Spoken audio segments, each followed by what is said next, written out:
Gurugram Lok Sabha seat से OBC Congress के राष्ट्रीय अध्यक्ष कैप्टन अजय सिंह यादव का टिकट कटा तो उनके बेटे विधायक चिरंजीव राव द्वारा बुलाई गई आपात बैठक में विरोधी किसी बगावत के इंतजार में थे, लेकिन हुआ इसके उलट। रेवाड़ी से कांग्रेसी विधायक चिरंजीव राव ने जहां विरोधियों के अरमानों पर पानी फेर दिया, तो वहीं कांग्रेस पार्टी को अपनी मां बताकर राजनीतिक परिपक्वता दिखाते हुए एक मंझे हुए राजनीतिक खिलाड़ी की तरह बैटिंग करते दिखाई दिए। वायरल हो रही एक वीडियो का हवाला देते हुए चिरंजीव ने कहा कि 2019 विधानसभा चुनाव में यहां के लोग आईना दिखा चुके हैं। ऐसे में उन्होंने दावा किया कि 2024 में भी वही हश्र होने वाला है। चिरंजीव राव ने समर्थकों से अपील करते हुए एक एक कार्यकर्ता अपने आप को कैप्टन मानकर राज बब्बर को जिताने का काम करे। वहीं रेवाड़ी बीजेपी में गुटबाजी पर चुटकी ली। चिरंजीव राव ने राज बब्बर को बाहरी बताने वाले बयान पर पलटवार करते हुए कहा कि असल में बाहरी तो सांसद महोदय हैं जो 5 साल तक दिखाई नहीं देते। अब आपको दिखाते हैं समर्थकों के साथ बैठक कर राज बब्बर को प्रत्येक वार्ड में बूथ से जिताने के आह्वान के बाद प्रेस वार्ता में किस तरह से राव हमलावर नजर आए। विधायक ने विकास में राव को सबसे बड़ा रोड़ा बताते हुए यहां तक कह दिया कि वे सभी गांव के नाम तक नहीं जानते हैं। विधायक के आरोपों में कितना दम है इसका खुलासा 4 जून को होगा, लेकिन इतना जरूर है कि गुरुग्राम लोकसभा के चुनावी रण में योद्धाओं के बीच युद्ध कड़ा होने वाला है। देरी से देरी हुई, कहीं ना कहीं आप नहीं लगते पिछड़ गए आप इधर से टिकट आप एक लगातार फेक ट्वीट करके कहा कि जल्द से जल्द करते हैं। देखिए, मेरा ये लगातार मानना था कि कांग्रेस पार्टी फैसला चुनाव के टिकट का कर दे, क्योंकि असमंजस की स्थिति जो होती है वो कहीं ना कहीं लोगों के मन में थी कि भाई अगर हमारा प्रत्याशी जल्दी आ जाएगा तो प्रचार करेगा। पर हमें देरी का नुकसान इसलिए नहीं हो रहा है क्योंकि हमारी जो प्रतिद्वंदी हैं भाजपा के राव इंद्रजीत जी, उन्होंने एक दिन पहले प्रचार शुरू किया है। तो एक ऐसा व्यक्ति जो खुद प्रचार नहीं कर रहा है, तो मुझे लगता है जो नुकसान हमें होना था वो नुकसान हमें ना कर उनको हुआ, क्योंकि जहाँ जहाँ वो जा रहे हैं लोगों के विरोध के सुर उनको सुनने को मिल रहे हैं। आप लोगों ने भी देखा होगा, अभी हमारी यहाँ जो बाजार एसोसिएशन है उसने भी उनको काले झंडे दिखाने की बात करी। पिछले दिनों के अंदर कई गाँव के अंदर लोग गए थे, हमारे पत्रकार साथी भी खरगड़ा गए थे और गाँव में गए, वहाँ पर लोगों ने ये कहा कि उनको हम काले झंडे दिखाएंगे। तो कहीं ना कहीं एक डर का माहौल उनके मन के अंदर है। कोई भी अगर प्रत्याशी होता है सबसे पहले वो अपने गांव में जाकर प्रचार करता है, पर हमारे जो अभी वर्तमान के सांसद हैं और भाजपा के जो प्रत्याशी है उन्होंने सबसे पहले हमारे अपने गांव जो पैतृक गांव है सहारनवास, वहाँ से शुरुआत की। कहीं ना कहीं ये जो डर है उनके चेहरे पे साफ नज़र आता है। और जिस तरह से भीड़ गायब है उनके कार्यक्रमों से, आप लोगों ने भी अगर जाकर देखा होगा, उनके गाँव में लोग सुनने वाले नहीं आ रहे। 3-3 4-4 गाँव के कार्यक्रम कर रहे हैं, 3-3 4-4 वार्ड के मिलके कार्यक्रम कर रहे हैं, वहाँ 100 लोग इकट्ठे नहीं हो पा रहे। ये दर्शाता है कि लोगों में भारी रोष उनके प्रति है और झूठा वो प्रचार ये करते हैं। हम देख रहे थे कई जगह उन्होंने कहा कि यहाँ के पार्षद हमारे साथ हैं, यहाँ के सरपंच हमारे साथ है, जबकि वहाँ के सरपंच वहाँ मौजूद नहीं होते हैं। तो मुझे लगता है डर का माहौल जो राव इंद्रजीत जी के मन में है वो आज जनता देख भी रही है। और मुझे लगता है आने वाले समय में जब 25 तारीख को चुनाव होंगे तो भारी बहुमत के साथ कांग्रेस पार्टी का प्रत्याशी यहाँ से जीतेगा। अगर बैठक हुई है तो ऐसे में कैप्टन साहब नाराज हैं, तो कहीं ना कहीं माना जाता है कि कैप्टन साहब अभी भी कहीं नाराज है। हाईकमान जिस तरीके से उन्होंने कहा कि टिकट बंटवारा ठीक ढंग से नहीं हुआ, हाईकमान से बात करेंगे। देखिए, आज जो हमारी बैठक थी वो रेवाड़ी विधानसभा की बैठक थी। यहाँ से मैं विधायक हूँ, तो एक विधायक होने के नाते मैंने यहाँ से आज बुलाई थी। कप्तान साहब आने वाले समय में जब उनकी बात हो जाएगी वो प्रचार करेंगे। देखिए, एक जो राष्ट्रीय ओबीसी सेल के वो चेयरमैन भी है, उनका जो कार्यक्रम है काफ़ी दिन पहले बन जाता है, पहले से उनका तय कार्यक्रम था, इस वजह से वो नहीं आ पाए। पर मुझे ऐसा प्रतीत हुआ कि हमें जल्द जुट जाना चाहिए चुनाव में, क्योंकि कुछ देरी हुई 2-3 दिन की हमारी टिकटों वितरण के अंदर। तो उसके लिए हम लोगों ने आज मीटिंग यहाँ पर बुलाई है और मुझे लगता है हमारा जो कार्यकर्ता है, हर कार्यकर्ता कप्तान साहब बन के लोगों के बीच में जाएगा, बहुत मजबूती के साथ काम करेगा और कांग्रेस पार्टी को मजबूत करेगा। कल रात गुड़गांव में कहा है कि मैं कप्तान साहब को खुद बनाने जाऊंगा। देखिए, मनाने की बात तो तब होएगी जब कोई नाराज होए। हमारी जो नाराजगी थी वो केवल इतनी थी कि भाई कप्तान साहब ने लगातार, पिछला चुनाव आप लोगों ने देखा होगा, हमने 5 लाख मत लिए, दूसरे नंबर पर देश भर के अंदर उन्होंने लगातार लोगों के बीच में गए थे और कार्यकर्ताओं का मन था कि कप्तान साहब चुनाव लड़े। अब पार्टी हाईकमांड ने फैसला कर दिया राज बब्बर जी को टिकट मिलेगी, तब उसके बाद अगर हमें कोई नाराजगी होती तो हम यहाँ बैठक ना रखते। इस बैठक को रखने का मकसद ये था कि लोगों में ये मैसेज ना जाए, हमारे प्रतिद्वंदी ये सोचकर खुश ना हो कि भाई हम पार्टी से कोई बगावत करेंगे। हमारा एक ही मकसद रहेगा, यहाँ से जो कैंडिडेट है उसको हम लोग जिताएं, उसको भारी मतों से यहाँ भी जिताएंगे, बावल भी जिताएंगे, पटौदी भी जाएंगे। और बड़ी अजीब बात है, हमारे यहाँ से जो सांसद है, मुझे अभी याद आया, आप लोगों ने भी कवर किया होगा, साहनवास गांव में कार्यक्रम था, वो 3 गांव का कार्यक्रम था, साहनवास का और बालावास शहीर का और लादुवास शहीर का और खड़गवास का। हमारे सांसद जी जब लगातार दे रहे थे भाषण, तब वो कह रहे थे यहाँ पर जो लोग आए हुए हैं वो साहनवास से हैं, लादुआ शहीर से हैं और खरखड़ा से हैं। जब हमारे सांसद को ये नहीं पता कि खड़गवास और खरखड़ा में क्या फ़र्क है, आप देखें ऐसे व्यक्ति को हम चुनते हैं जिसको गांव के नाम तक नहीं पता। आप लोग उनकी अगर फेसबुक की पोस्ट देखेंगे तो उनको मैं आपके माध्यम से सुझाव देना चाहूँगा, किसी सही व्यक्ति को रखें। कार्यक्रम होता है किसी गांव का, पोस्ट लगा देते हैं किसी और कार्यक्रम की। अरे कम से कम अपने फेसबुक अकाउंट को तो ठीक कर लो। लोगों को हंसी आती होगी ऐसे सांसद को देखते हुए कि ऐसे व्यक्ति को हमने चुना है जिसको गांव के नाम नहीं पता। मैं ये कहना चाहूँगा, अगर हमारे जो सांसद है उनसे सारी विधानसभाओं के रेवाड़ी के 20 गांव गिनाने के लिए कह जाए तो शायद वो गांव ना गिना पाए। तो ऐसे व्यक्ति को हम चुनते हैं, दुर्भाग्य है हम सब लोगों के लिए। वो कल कह रहे थे कि बाहरी का नारा दे रहे राज बब्बर को, उन्होंने कहा तो बाहर का व्यक्ति है उसको वोट ना दें। बाहरी तो राव इंद्रजीत जी है हमारे लिए। एक हम यहाँ के व्यक्ति को बनाते हैं और वो जाकर यहाँ से चला जाता है, या तो विदेश में रहता है या गोल्फ खेल रहा होता है या दिल्ली में रह रहा होता है। तो कम से कम राज बब्बर जी का घर गुड़गांव में तो है, वो गुड़गांव में तो रहते हैं, वो लोगों के बीच में तो आएंगे। और हमने इनको तो देख ही लिया है। आप मुझे दावे के साथ कहता हूँ, किसी गांव में चले जाओ, 2019 के बाद किसी गांव में ये कार्यक्रम करने गए हो तो मैं इनको कहता हूँ दावे के साथ, ये जब कोविड का कार्यकाल आया था, एक जगह दिखा दें ये किसी गांव के अंदर गए हो, शहर में गए हो, किसी हॉस्पिटल में गए हो, कहीं ये गए नहीं। हर जगह से नदारत थे। आप लोगों ने देखा होगा किस तरह से धारड़ा में गंदे पानी की समस्या थी, आज वो समस्या जो की त्यों है। वहाँ पर मुख्यमंत्री जी आ गए, सांसद जी आ गए, फिर भी उसका नहीं ये कर पाए। ये दर्शाता है कि ये बिल्कुल निकम्मी नकारा सरकार है। आप लोगों ने भी देखा होगा, लगातार हम लोग देख रहे हैं कि किस तरह से ये कहते थे मनोहर लाल जी ने बहुत अच्छा काम किया है। अगर मुख्यमंत्री जी ने बहुत अच्छा काम किया था तो मुख्यमंत्री जी को क्यों बदल दिया? ये देश के पहले अग्निवीर बन के हमारे मुख्यमंत्री मनोहर लाल खट्टर जी आए हैं देश के अंदर। साहब, ये क्यों ना माना जाए कि हुड्डा गुट ने आपको एक बड़ा झटका दे दिया? कोई लगातार कैप्टन साहब कह रहे हैं कि प्रदेश के कुछ नेता हैं जो कि नेताओं को निपटाने का काम कर रहे हैं। कैप्टन की बात कर लें, उधर किरण चौधरी की बात कर लें, तमाम ऐसे नेता है। क्या झटका मानते हैं आप, हुड्डा गुट ने दे दिया आपको? देखिए, मेरा ये मानना है कांग्रेस पार्टी हमारे लिए मां समान है। मेरे पिता को 6 बार यहाँ से विधायक बनाया यहाँ की जनता ने, कांग्रेस पार्टी ने टिकट दी। मेरे दादाजी यहाँ से 3 बार विधायक रहे। मुझे इतना कुछ पार्टी ने दिया है। हम पार्टी को जितना दे पाएँ वो कम रहेगा, यहाँ की जनता को जितना हम दे पाएँ वो कम रहेगा। हमारी नाराज़गी से कोई फ़र्क नहीं पड़ता। आज जो समय है, जो लड़ाई है, वो इस जनता की लड़ाई है। आज जो चुनाव है वो जनता लड़ रही है। जो 400 पार का ये नारा दे रहे थे उसकी हवा निकालने का काम देश की जनता ही कर रही है। तो मुझे लगता है आज जो मुद्दा है वो ये मुद्दा नहीं है। आप ही पूछोगे या मैं बोलूँ? सबसे पहले तो प्रेस के सभी साथियों का मैं धन्यवाद करता हूं कि आज आप लोग एक छोटे से बुलावे के ऊपर इस प्रेस वार्ता के अंदर आए। जैसा कि आप सभी जानते हैं, परसों कांग्रेस पार्टी ने यहाँ से प्रत्याशी राज बब्बर जी को बनाया है। उसी के संदर्भ में हम लोगों ने हमारी कार्यकर्ता बैठक यहाँ पर रखी थी।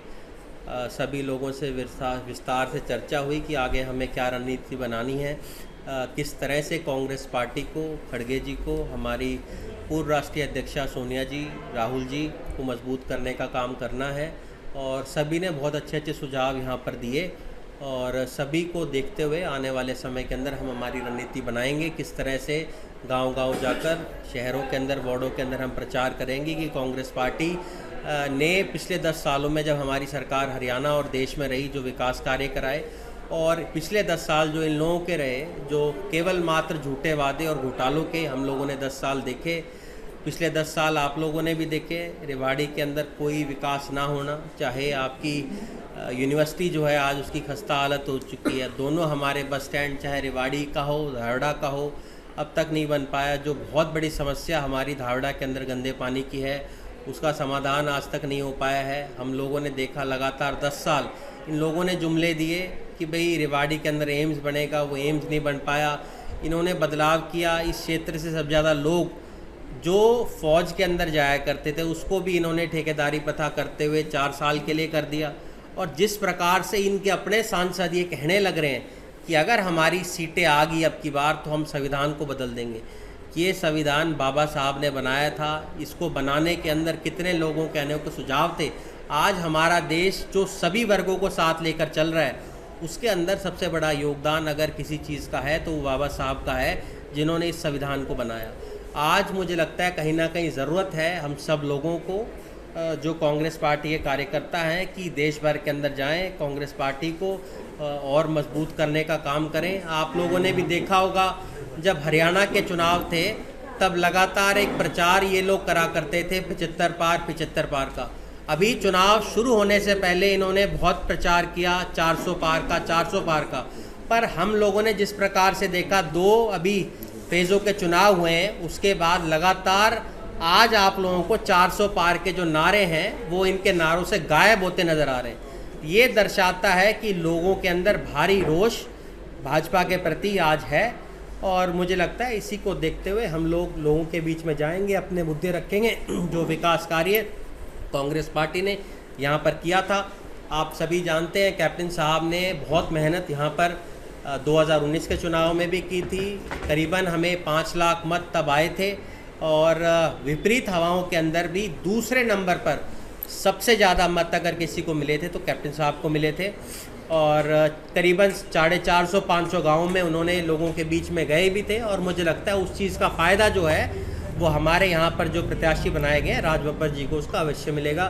कल मेरी चर्चा भी हुई थी राज बब्बर जी के साथ, उन्होंने कहा कि हमारी आप मदद करें। मैंने उनको ये पहले ही आश्वस्त कर दिया था कल ही कि भाई हम पूरी तरीके से कांग्रेस पार्टी के साथ हैं, हम एक निष्ठावान कार्यकर्ता कांग्रेस पार्टी के हैं। मेरे पिता लगातार यहाँ से 6 बार विधायक रहे, मंत्री रहे, मेरे दादाजी 3 बार यहाँ से विधायक रहे, मुझे कांग्रेस पार्टी ने विधायक बनाया। पिछले दिनों में 2010 में प्रदेश अध्यक्ष के रूप में काम किया, फिर राष्ट्रीय सचिव भारतीय युवा कांग्रेस के अंदर बनाया, और अभी ताज़ा में राष्ट्रीय सचिव भारतीय राष्ट्रीय कांग्रेस के अंदर बनाया है। तो मुझे लगता है हम सब लोगों की एक ही इच्छा है कि यहाँ से 10 की 10 सीटें कांग्रेस पार्टी जीते, और जो झूठा प्रचार 400 पार का कर रहा है, जैसे 75 पार का किया था, 75 की जैसे उनकी 40 रहेगी, ऐसे ही 400 की इनकी 150 रह जाएंगी। की हवा निकालने का काम देश की जनता ही कर रही है। तो मुझे लगता है आज जो मुद्दा है वो ये मुद्दा नहीं है कि कप्तान साहब लड़ रहे हैं या राज बब्बर लड़ रहा है या चिरंजीव लड़ रहा है। आज जनता इस चुनाव को लड़ रही है। जनता को जो दुख है, जो महंगाई आज है, जो बेरोजगारी है, देश के अंदर 83% युवा बेरोजगार है, तो भली बात ही समझ सकते हैं देश के क्या हालात होंगे। आज आप देखिए महंगाई कहाँ जा रही है। विधायक जी, अगर बात की जाए पार्टी के प्रत्याशी के चयन की, तो राव साहब का बयान आया कि चूक हो जाती है कई बार। तो क्या मानते हैं कि पार्टी के प्रत्याशी के चयन में इस बार चूक हुई है या सही निर्णय लिया गया है? देखिए, मैं अब ये बात तो कैसे कहूँ भी चूक हुई है नहीं हुई है, पर राव इंद्रजीत जी को ज़्यादा खुश होने की ज़रूरत नहीं है। उनको मैं दर्शाना चाहूँगा कि लोगों के बीच में जाए, और मुझे बड़ी खुशी महसूस हो रही है। पहली बार हम देख रहे हैं गांव-गांव जाकर प्रचार वो कर रहे हैं। पहले उन्होंने, हम लोगों ने देखा था आज से पहले 2019 के विधानसभा चुनाव में, या तो हमने उनका देखा था गांव-गांव जाकर प्रचार कर रहा था, और उनका एक वीडियो बड़ा वायरल हो रहा है अभी, जिसमें वो ये कह रहे हैं कि जो पिछली बार विधायक रहा था उससे ज़्यादा मतों से इसको जिताना है, वरना हम हमारी कहाँ दिखाएंगे, चेहरा कहाँ दिखाएंगे। आज भी उनको यही कह रहा हूँ, उनको मेहनत करने की ज़रूरत है। लोगों ने उनको आईना 2019 के विधानसभा चुनाव में भी दिखाया था, 2024 के लोकसभा चुनाव में भी यहाँ की जनता उनको आईना दिखाने का काम करेगी कि लोगों के बीच में एक सांसद को आना चाहिए। उसका काम होता है संसद के अंदर लोगों की आवाज़ को उठाए। आपने कभी भी हमारे सांसद को देखा यहाँ के इलाकों के मुद्दों को उठाते हुए? कभी आपने देखा अहीर रेजिमेंट के मुद्दे को उन्होंने उठाया हो? आज कितना ज्वलंत वो मुद्दा है। अग्निवीर का कितना बड़ा मुद्दा है, उसको कभी आप लोगों ने देखा हो? एम्स के लिए उन्होंने कभी आवाज़ उठाई हो? बस स्टैंड के लिए उन्होंने आवाज़ उठाई हो? मेट्रो के विस्तार के लिए उन्होंने आवाज़ उठाई हो? मेट्रो जहाँ है वहीं आज खड़ा हुआ है।